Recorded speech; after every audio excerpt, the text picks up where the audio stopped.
ବଡ଼ ହେଲା ପରେ ମାନେ ମୁଁ ଯେଉଁ ଝିଅକୁ ମାନେ ଟାଇମ୍ ଦେଉଥିଲି ଯାହା ବି କରୁଥିଲି ଆଜି ସିଏ ବି ମୋତେ ଛାଡ଼ିଗଲା। ମାନେ ମୋତେ କ'ଣ ପାଇଁ ଛାଡ଼ି ଦେଇ ଯାଉଛନ୍ତି ମାନେ ମୁଁ କିଛି ବି ଜାଣିପାରୁନି। କହିଲା ବେଳକୁ ମାନେ ଲୁହ ଆସିଯାଉଛି ଆଖିରୁ। ଆଉ ମନ ବି ବହୁତ ଭଲ ଲାଗୁନଥିଲା। ମୁଁ ଭିଡ଼ିଓ ବି ଆଣିପାରିନଥିଲି 4-5 ଦିନ ହେଲାଣି ମାନେ ଭିଡ଼ିଓ ମାନେ ରେଗୁଲାର ଆଣିପାରିନି। ଆଉ ପୁରା ରାତି ଏବେ ପୁରା 12ଟା ବାଜି ଆଉ ମୋ ପାଖରେ ଗୋଟେ ହ୍ୟାଲୋ ସାଙ୍ଗମାନେ ଆସିଗଲେ ଆଉ ଗୋଟେ ନୂଆ ଭିଡ଼ିଓରେ। ଆଉ ଆଜିର ଭିଡ଼ିଓଟି ଷ୍ଟାର୍ଟ କରିଛି ମାନେ ରାତି 12ଟାରୁ, କାହିଁକିନା ଆଜି ମୋର ମାନେ ମୁଡ଼ ପୁରା ବହୁତ ଜୋର ଖରାପ। ଆଉ କାହିଁକିନା ମୋ ସହିତ ମାନେ କ'ଣ ଘଟୁଛି ମୁଁ ନିଜେ ବି ଜାଣିପାରୁନି। ମାନେ ଛୋଟବେଳେ ବାପା ଛାଡ଼ି ଚାଲିଗଲେ।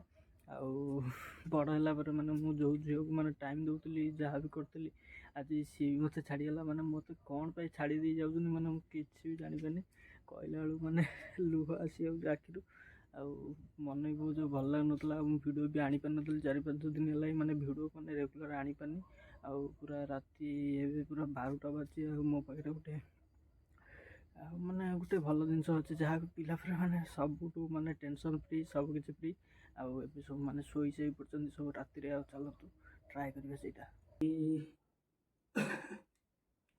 ମୋତେ 3 ଦିନ ହେଲା ମାନେ ମୋ ଦେହ ଭଲ ନଥିଲା, କାହିଁକିନା ମୁଡ଼ ପେନ୍ ହେଉଥିଲା।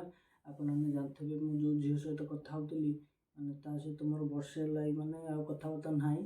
ଆଉ ତଣ୍ଟି ମୂଳରୁ ମାନେ ସବୁ ଦର୍ଜ ହେଇଯାଇଛି। ଆଉ ଟାଇମ୍ ଦେଖିପାରୁଥିବେ 11:30 ହେଇଛି। ମାନେ ଘରେ ସମସ୍ତେ ଶୋଇସାରିଲେ।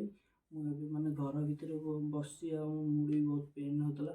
ଭାବିଲି ଆଜି ଗୋଟେ ମାନେ ବହୁତ କମେଣ୍ଟ ମାନେ ପଢ଼ିଲି। ମୁଁ ସମସ୍ତଙ୍କର କମେଣ୍ଟ ପଢ଼ିଲି। ଭାଇମାନେ କହିଲେ କି ଭାଇ ଝିଅକୁ ବୁଲିବାକୁ ହେଲେ ନିଶା ଖାଅ, ନିଶା ଖାଅ। ଆଉ ମୁଁ ବି ସେମିତି ନିଶା ଫିଶା ଖାଇବାକୁ ମୋର ଏତେ ବି ଇଣ୍ଟରେଷ୍ଟ ନାହିଁ, କାହିଁକିନା ମାନେ ମୁଁ ତ ଆଦୌ ମାନେ ଆଜିକି 4-5 ଦିନ ହେଲା ମୁଁ ଭିଡ଼ିଓ ରେଗୁଲାର ଆଣିପାରୁନି, କାହିଁକିନା ମୋ ମୁଡ଼ ପୁରା ଏତେ ଜୋର ପେନ୍ ହେଉଛି ମାନେ ଆଖିରେ ପୁରା ଲୁହ ଆସିଯାଉଛି। ଏବେ ତ ଜାଣିଥିବ ଫେବୃଆରୀ ମାସ ଭାଲେଣ୍ଟାଇନ୍ ଡେ ଚାଲିଛି। ଆଉ ଆଜିକି ହେଉଛି ପ୍ରପୋଜ୍ ଡେ ବୋଧେ। ଆଉ ମାନେ ଏତେ ଜୋର ମୋ ମୁଡ଼ ପୁରା ପେନ୍ ହେଉଛି ମାନେ କ'ଣ କିଛି କହିବି ପାରୁନି। ମାନେ ଏତେ ଜୋର ମାନେ ଗୋଟେ ଝିଅ ମାନେ ଗୋଟେ ପୁଅକୁ ମଦ ପିଇବା ହିଁ ଶିଖେଇ ଦିଏ। ସବୁ ନିଶା ବି ଗୋଟେ ଝିଅ ଚାହିଁଲେ ଗୋଟେ ପୁଅକୁ ଭଲ ମଣିଷ ମାନେ ଭଲ କରିପାରିବ। ଆଉ ଚାହିଁଲେ ବି ଖରାପ କରିପାରିବ। ଆଉ ଯେଉଁ ଝିଅ ମାନେ ସବୁ ଯେଉଁ ଏବେ ମାନେ ଯେଉଁ ଭିଡ଼ିଓ ମାନେ ଦେଖୁଛନ୍ତି, ଆଉ ସମସ୍ତେ ମାନେ କମେଣ୍ଟ କରିବେ କି ଭାଇ ସବୁ ଝିଅ ସମାନ ନୁହଁ। ମୁଁ ବି ସେଇଆ କହୁଛି, ସବୁ ଝିଅ ସମାନ ନୁହଁ। କି ମାନେ ମୋ ସହିତ ଯାହା ଘଟିଛି ମୁଁ ଆପଣଙ୍କୁ କହିଦେଉଛି, କାହିଁକିନା ମୋତେ ମାନେ ରାତିରେ ବି ଠିକ୍ ସେ ନିଦ ବି ଆସୁନି। ମାନେ ଏତେ ଜୋର ମାନେ ମୁଁ ଏତେ ତଳେ ଅଛି, କାହିଁକିନା ଆଜି ମାନେ ତା କଥା ବହୁତ ଜୋର ମନେ ପଡ଼ିଲା, ସେଥିପାଇଁ ମୁଁ ଭିଡ଼ିଓଟା ବନେଇଲି। ଆଉ ନହେଲେ ମୋତେ ଆଜିକି 4-5 ଦିନ ହେଲା ମୋର ଭିଡ଼ିଓ ତ ଆସିପାରୁନଥିବ, ଆପଣମାନେ ଜାଣିଥିବେ, କାହିଁକିନା ମୋ ପୁରା ଦେହ ପୁରା ହାତ ଭଲ ନାହିଁ।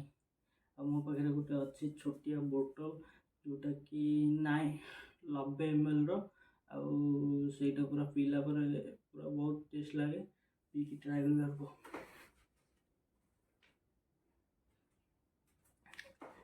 ଫାଇନାଲି ସାଙ୍ଗମାନେ ମୁଁ ସେଇଟା ନେଇ ଆସିଛି। ଆଉ ଏଇଟା ଆଜି ପିଇକି ଟ୍ରାଏ କରିବା, କାହିଁକିନା ଘରେ ଆମର ସେପଟେ ଶୋଇଛନ୍ତି।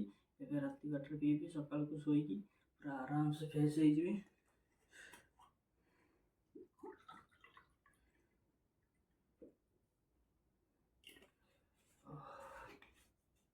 ଏଇ ହେଉଛି ଜୀବନର ସବୁକିଛି ମୂଲ୍ୟ। ଆର ଦାମ୍ ଏତିକି ପଡ଼ୁଛି 110 ଟଙ୍କା, କାହିଁକିନା ବହୁତ ଜୋରରେ ନିଶା। ମାନେ ମୋର ଏଇଟା ଫାର୍ଷ୍ଟ ଟାଇମ୍ ଟ୍ରାଏ କରିଛି। ଆପଣମାନଙ୍କୁ ଯଦି ଭଲ ଲାଗିଥିବ ନିଶ୍ଚୟ ଯେଉଁ ଭାଇମାନେ ଟ୍ରାଏ କରିଛନ୍ତି ଆଉ ନିଶ୍ଚୟ କମେଣ୍ଟ କରିବେ। ଫାର୍ଷ୍ଟ ଟାଇମ୍ ତ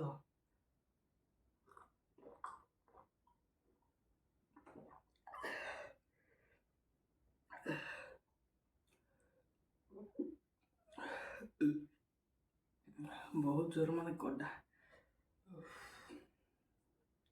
ମାନେ ଆମ ଘରେ ସବୁ କିଛି ଅଛି, କାଚ ଗ୍ଲାସ୍ ଅଛି, ସବୁ ଅଛି, କାହିଁକିନା ଆମ ଘରେ ଟୋଟାଲି ଘରେ ଆଲାଉ ଅଛି। ଆଉ ବାହାରେ ମଦ ପିଇ ଗଡ଼ିଆ ଇଏ କରିବା ସେମିତି କିଛି ନାହିଁ। ମାନେ ଆମ ଘରେ ବି ଜାଣିଛନ୍ତି ମୁଁ ମଦ ପିଏନି। ଆଉ ଆପଣମାନଙ୍କୁ ତ କହିସାରିଛି।